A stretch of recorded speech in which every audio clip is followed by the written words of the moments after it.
We have Rizal Law 1425, yung first lesson sa RIS 100. Yung aim ng Rizal Law or objective or goal niya is i-rededicate ng mga Filipino youth yung life nila or ideals nila sa freedom and nationalism katulad ng ginawa ng mga heroes natin. This is to pay tribute sa national hero natin na si Rizal for devoting his life sa Pilipinas. And dito is parang dapat ma-inspire tayo to be more patriotic through the studies of Rizal's life and his works and writings. So, yung history of Rizal Law, nung hindi pa siya law, tinawag siyang Senate Bill 438 and gawa siya ni Senator Claro Mayo Recto. And isa to sa mga pinaka-controversial bills sa Philippines. And yung original bill ni Recto is nagpo-propose na obligatory para sa mga college and university students na pag-aralan yung life, writings, and works ni Rizal. So, sa yung introduction sa RA 1425, minamandatuhan niya yung lahat ng Philippine schools na ituro yung life, works, writings ni Rizal, lalong-lalo na yung Noli Me Tangere and El Filibusterismo. So, sa pamamaraan daw na yon, may instill yung patriotism and nationalism sa mga Pilipino. Napasa tong bill na to nung June 12, 1956 after makipag-continuously battle sa Catholic Church. So, kilalanin natin kung sino yung sumulat ng RA 1425. Siya ay si Claro Recto E. Mayo. Pinanganak siya noong February 8, 1890 at namatay siya noong October 2, 1960. So, nung edad niya yon is 70 years old. So, kilala siya as one of the most greatest statements nung generation niya. Isa siyang jurist and poet and na-remember siya for his nationalism and patriotic convictions sa modern political thought. So, yung RA 1425 is an act na ini-include dapat ng public schools, private schools, colleges, and universities sa curriculum nila yung life and works ni Rizal. So, lalong-lalo na nga ulit yung Noli Me Tangere and yung El Filibusterismo. Tapos, authorize yung printing and distribution nun. Tapos, yun nga, sinulat nga siya or authored nga siya by Claro Recto. Sponsored siya ng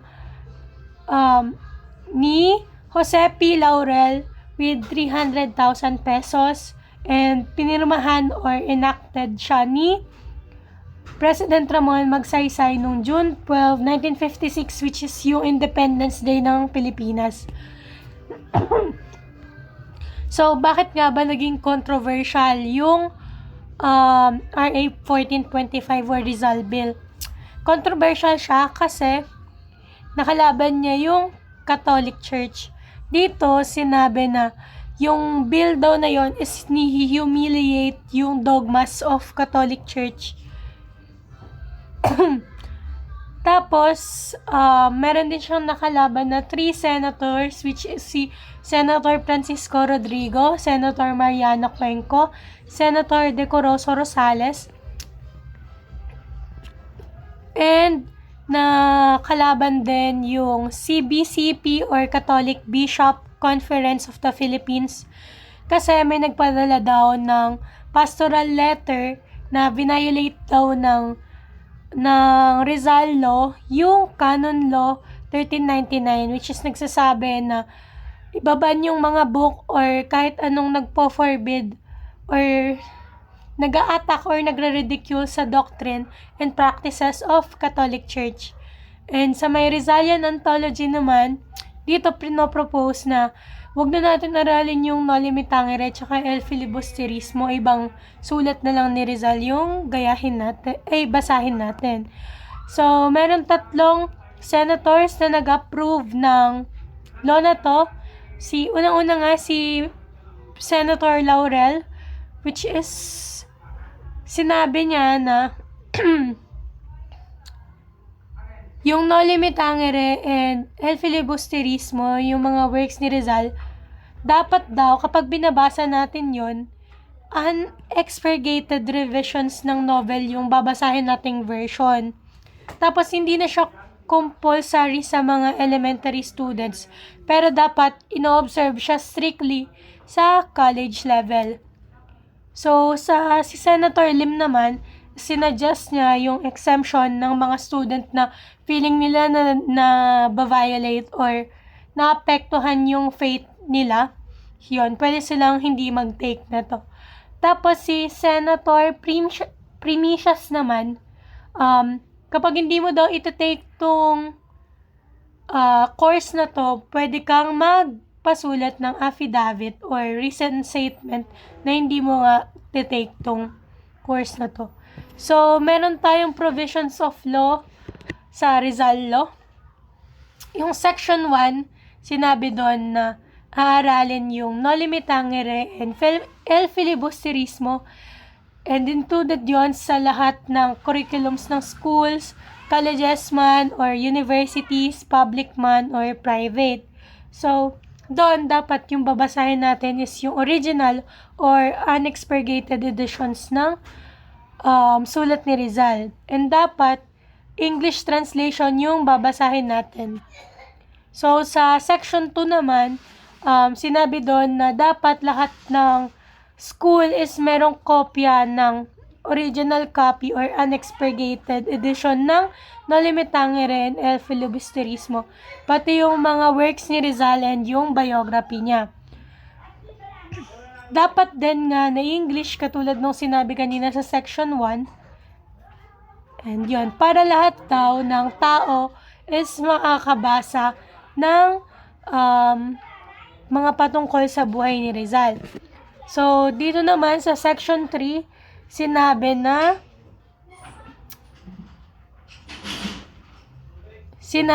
na dapat printed cheaply and distributed free of charge yung mga to or yung mga piniprint kanina.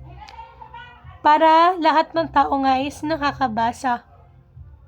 Tapos, distributed siya all throughout the country.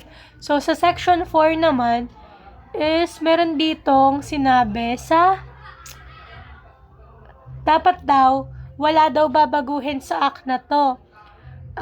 Sinabi sa section 927 or Administrative Code 927 na hindi mo pwedeng baguhin to, hindi ka pwedeng magsabi ng mga opinion mo or haluan ng religion yung pag nagdi-discuss ka ng Rizal Law. No editing kumbaga. So, sa may section 5 naman, dito nga si Senator Jose P. Laurel, inesponsoran niya ng 300,000 pesos yung Rizal Law. Sa section 6 naman is na-approve nga to or naging legit law na siya noong June 12, 1956, which is Independence Day ng Pilipinas. And bakit nga ba in-sponsor ni Jose P. Laurel yung bill na to? So, dito daw nasabi niya na pag in-integrate mo daw yung mga works ni Rizal sa courses ng Filipino youth, makakuha daw sila ng traits na mag-benefit para sa kanila, which is yung incorruptible confidence, direction, courage, determination, nationalism, and patriotism. So, wala lang to, assignment daw. And papasok naman tayo sa challenges and responses of the 19th century. So, dito malalaman natin yung importance of historical context para ma-better understand natin si Jose Rizal. So, sa 19th century, yun daw yung era of challenges and responses. Dito, nagkaroon ng major changes na nakaapekto sa mga tao at sa buong society. So, merong 6 important changes na nangyari sa 19th century. So, yun yung struggle for nationalism, gradual spread of democracy, modernization of living through the Industrial Revolution, advance of science, march of imperialism, and new current in the movement of thought and growing confidence of process. So, dito sa nation struggle for nationalism, sinabi yung meaning ng nationalism. So, ano nga ba yung nationalism? Yun yung feeling of oneness or feeling of being whole. Kasi, pare-pares tayong meron ng same traditions, culture, common ideals, and goals. So, dito, paano nga ba nira-run yung government? Dun yun papasok sa gradual spread of democracy. So, meron tayong conservative. Kapag sinabing conservative, para siyang katulad ng sa England, which is good old days, pinamumunuan na monarchs, ng kings, and parang same lang yung namumuno or same lang sila ng family na pinanggagalingan.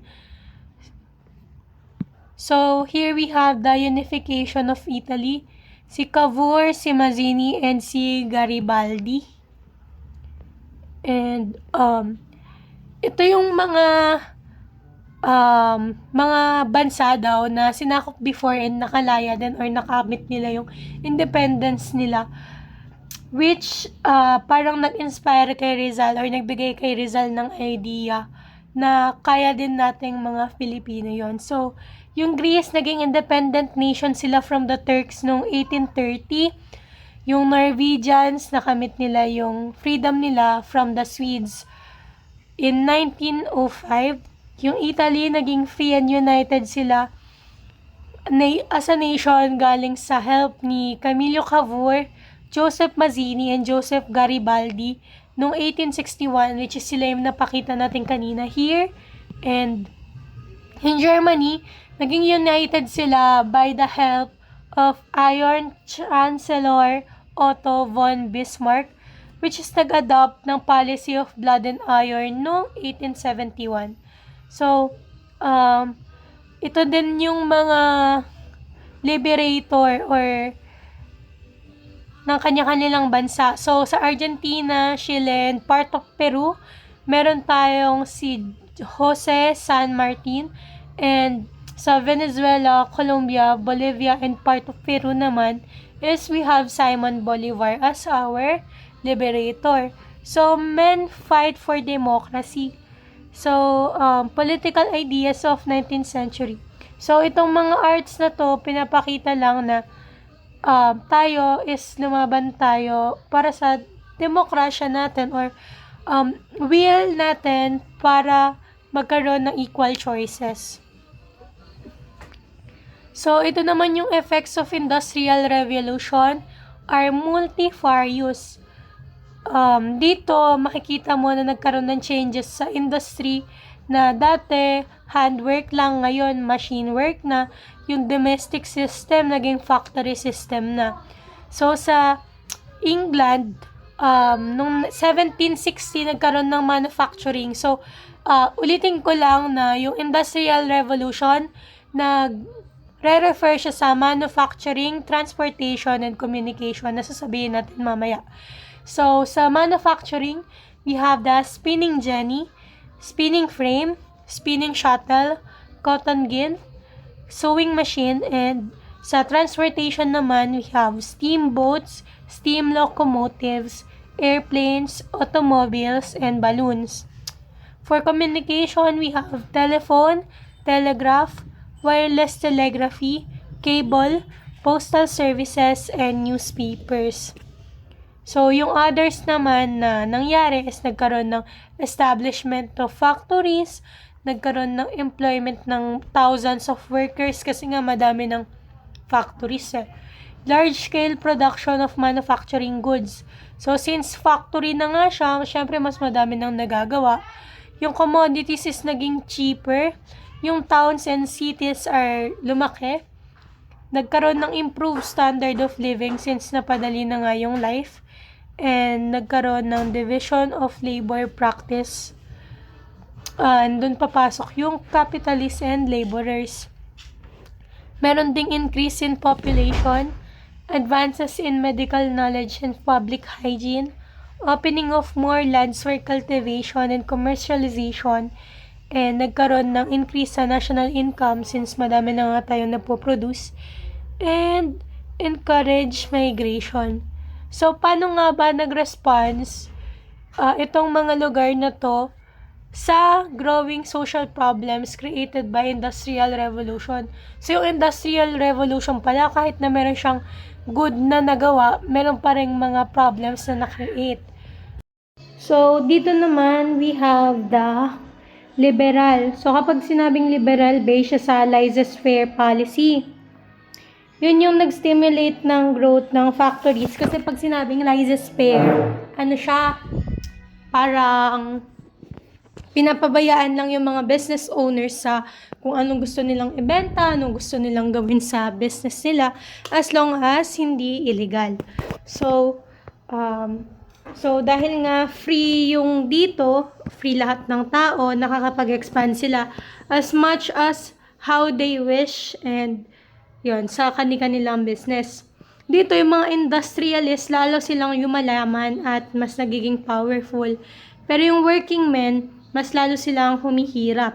And kapag unemployed ka, parang miserable yung buhay mo.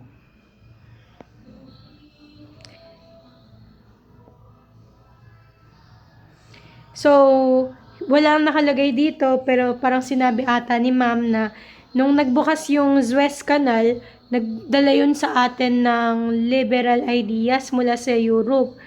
Dahil doon, natutunan nating mga Pilipino na hindi dapat tayo maging alipin, dapat magkaroon tayo ng sarili nating voice sa gobyerno, ganyan. Ayun. Tapos, sa communism naman, sa socialist naman, ito ay parang yung government yung nagmamanage or namumuno sa atin. Sila yung nagdedesisyon kung paano yung magiging production. Lahat naman dito nagbe-benefit, at hindi lang naman to para sa mga ilang tao, pero as long as yung mga kapitalista yung nagko-control ng economic life ng mga tao, wala tayong makukuwang democracy.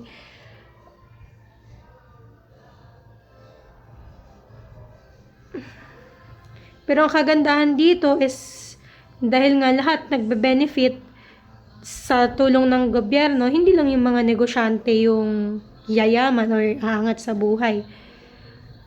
Sa communist naman, ito naman is nagkakaroon ng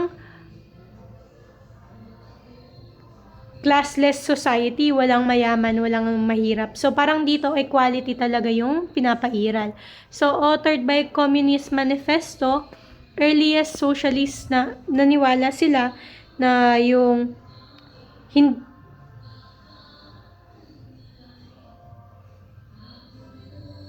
naniniwala sila na sa pamamagitan ng mga reforma, ma-achieve natin gradually or peacefully yung normal political methods. Tapos kasi dito parang ang sinabi is wala dapat magmay-ari ng mga property, or like dapat gobyerno yung may-ari ng mag-ari ng property, hindi yung mga negosyante or private owners, kasi doon nagkakaroon ng inequality. And sa pamamaraan lamang ng violent revolution, doon lamang mag-i-improve yung buhay ng mga working men. So, yung mga communists, parang sila yung mga magsasaka and manggagawa. Especially parang more on lupa yung pinaglalaban nila, or like, basta ganun. Sila yung, tawag doon? Ayun na, parang wala dapat mayaman na mag-exploit sa atin. So, sa Catholicism naman is Pope Leo XIII in Reform Novarum, the conditions of labor. So, dito, syempre, tinuturo na yung about sa Holy Trinity, yung sa Bible, and sa Pope sa Rome. So, yung rights dito must be religiously respected, and duty of public authority, prevent and punish injury. Yung poor and helpless, dapat meron silang special consideration upon questioning its right. And state has the right to regulate the use of private property and protect it. So, dito din is yung workers, meron silang right na mag-form ng unions. So, science becomes the servant of man, soul of 19th century. I-clarify ko lang ulit sa kanina, sa liberal, yun yung freedom of rights kasi nga life is fair. Tapos, parang yung role ng government doon is sila yung nagpro-protect ng right and democracy. Sa communist naman, is classless society, walang mayaman, walang mahirap. And yung role ng government doon is sila talaga yung namumuno. Sa socialist naman is, ang gusto nila is equality and welfare. Tapos ang role ng government doon is sila yung nagpo-provide ng social services. Sa Catholic naman, or sa Catholicism naman, is ang main focus noon is yung faith and morality, and ang role ng government doon is yung pagiging spiritual leader. Sa modern imperialism starts a process of historic change. Dito is tinatry ng mga nation i-extend yung control and authority nila. Lagpas sa mga territorial boundaries nila. So, dito nagsasakupan yung mga bansa. And yung purpose nun is para makakuha sila ng mas madaming raw materials, mga markets para ma-manufacture yung products, additional food supplies, outlets for surplus population, and fields for investment, and surplus capital. So, man-made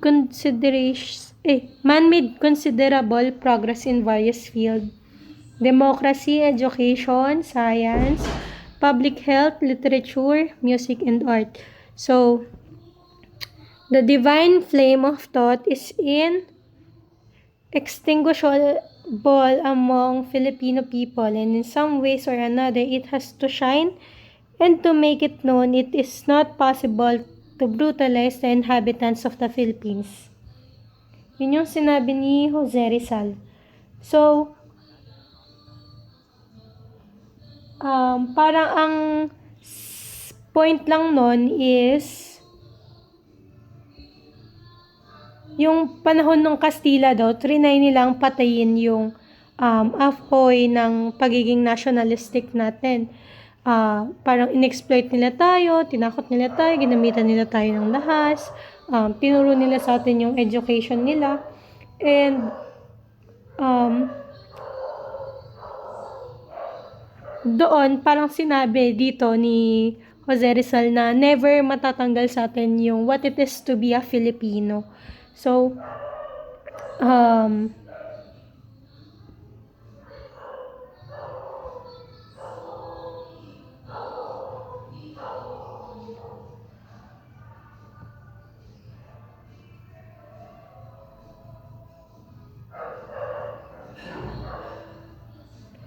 So, yung Rizal Law daw is parang nagsisymbolize siya na hindi namatay yung flame natin, and na ilaban natin yung sarili nating rights.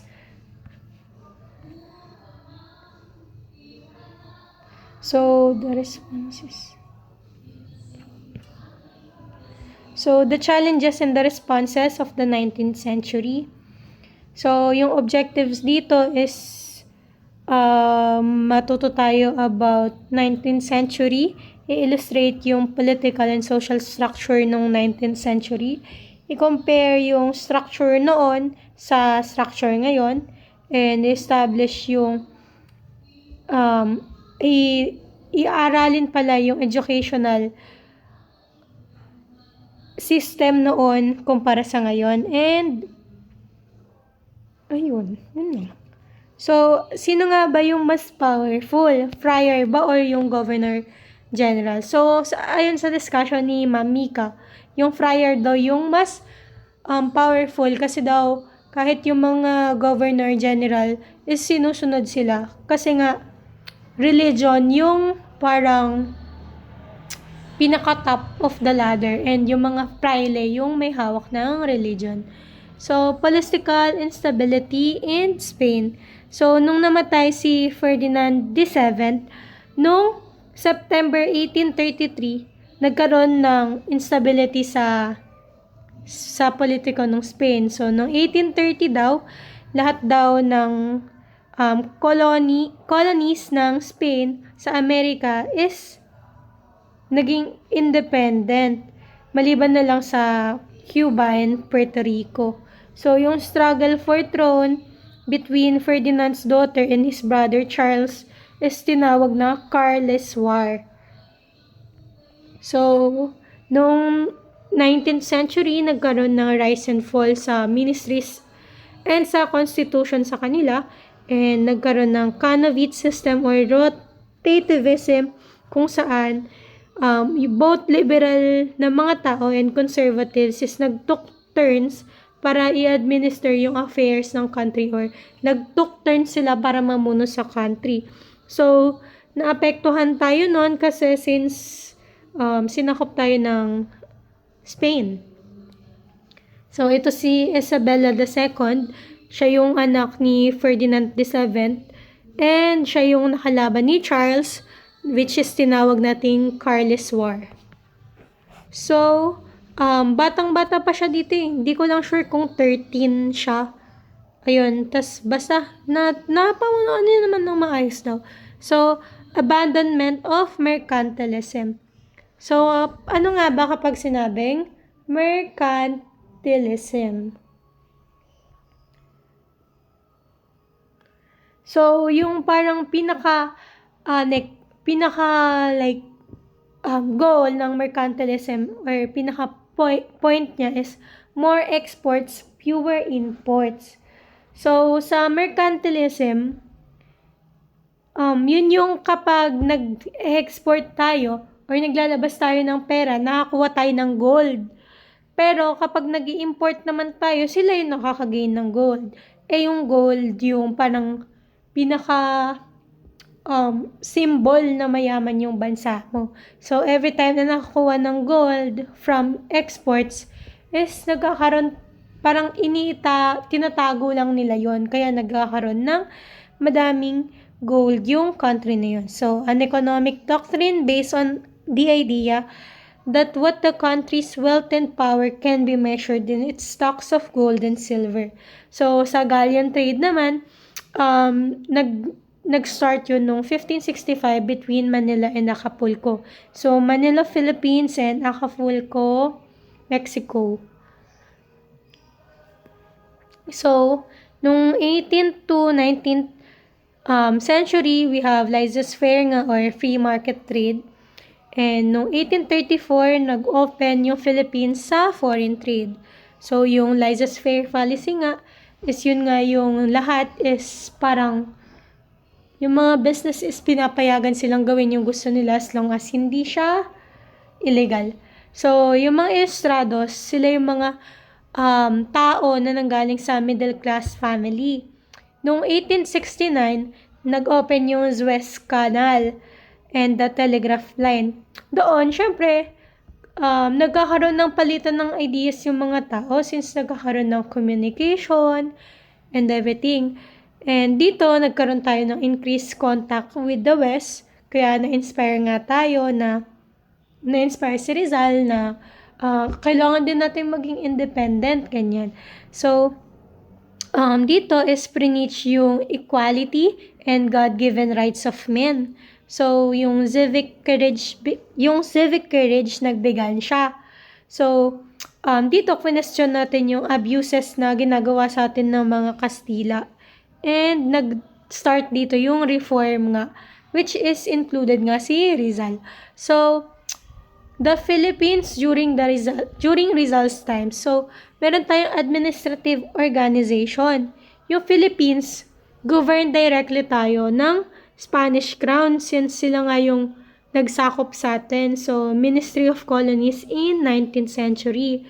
So, yung Governor General naman, yun yung head of Spanish colonial government. Parang sila yung president kumbaga. Pero galing silang Spain. And Vice Royal Patron, Commander-in-Chief of the Colonial Army, and official President of Royal Audiencia. So, yung next naman is local government units. We have the provinces. So, during the Spanish regime, yung mga governor na tinatawag natin ngayon, tinatawag silang alcaldes or mas kilala siguro natin ngayon na alkalde. And headed sila by alcalde mayor or parang governor nga sa time natin ngayon. And exercise executive and judicial functions yung ginagawa nila. So sa town naman, merong pueblos. So kung yung alcalde mayor is yung governor, so yung pueblos is like the mayor. So headed by Gobernador Silio, and ang purpose or ang ginagawa nila is responsibility nila mag-collect ng taxes. And yung pinakababa naman is yung barrios or tinatawag nating barangay. Pinamumunuan siya ng cabeza de barangay. And ang function niya or ang role niya is para ma-maintain yung peace and order and mag-collect din ng taxes and tributes in the barangay. So, dito din, meron tayong city government or tinatawag na mga Spanish na ayuntamiento. And governed ito by Cabildo or City Council. Yung city mayor or alcalde en ordinario, councilors or regidors. And chief constable or alguacil mayor and a secretary or escribano. So here we have another powerful position again aside from Governor General, which is yung friar nga. Yung friar, sila yung representative ng Spanish government para sa lahat ng local affairs. Kaya mas mataas sila kumpara sa Governor General. So, important yung approval ng mga praile sa lahat ng acts na ginagawa ng local government. And yung prilocracia is yung excessive political, economical, and social power. So, was organized in yung Guardia Civil naman, they were organized in 1867 and yung Corps of Native Police sila. So, parang sila nga yung police nun. Under the leadership of a Spanish officer. So, sila yung nagdi-deal sa mga outlaws, mga di sumusunod sa batas, and sa mga renegades. So, noong 1880, sila yung pinakakinatatakutang instrument of summary of arrest ng mga individuals na in-identify ng friar. So, kapag sinabi ng friar or ng praile na, ay ito, huliin nyo yan, huliin sila ng mga Guardia Civil. So, during the Spanish era, hindi lang tayo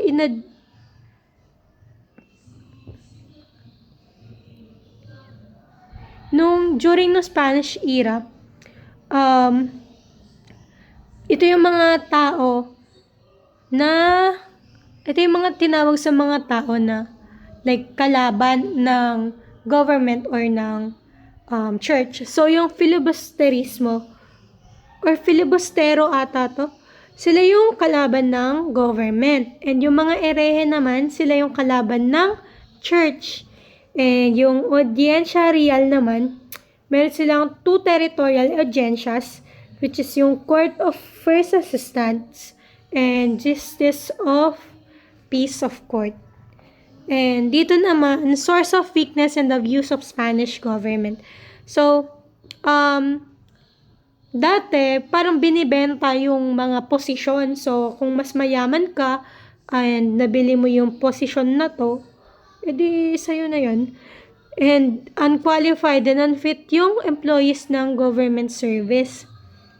Yung residensya naman, yun yung trial ng outgoing governor into account sa mga ginawa niya nung tenure niya or nung term niya. Yung visitador naman, yun naman yung trial sa mga tao under the governor. So, residensya, governor yung tinatrial. visitadores, yung mga tao under sa governor, yung tinatrial. So, social structure of Filipino society, feudalistic. Yun naman yung mga Filipino na trinit as slaves ng Spanish conquerors. So, yung polo e-servicio naman, yun yung forced labor na ginawa ng government and Catholic Church sa mga lalaki na age 16 to 60. Tanda naman ng 60. So, doctrine of limpieza de sangre or purity of blood. Kapag sinabing Peninsulares, Spaniards sila na pinanganak sa Spain. Yung mga Insulares naman, Spaniards sila na pinanganak sa Pilipinas. Yung mga Mestizo naman is yun yung mga Spanish and Chinese. Principalia naman is yung ruling class of native elites. And yung Indio or mga brown skin or Kamuyangi, composed of majority of people. So, we have this kind of structure, and yung nasa taas yung Peninsulares and Insulares. Pangalawa yung Spanish Mestizos, Principalia and Chinese Mestizos. Indios or natives yung nasa pinakababa. So, yung social ranking na to, social ranking na to is parang yung mga nasa upper class, inaabuso nila yung mga nasa lower class.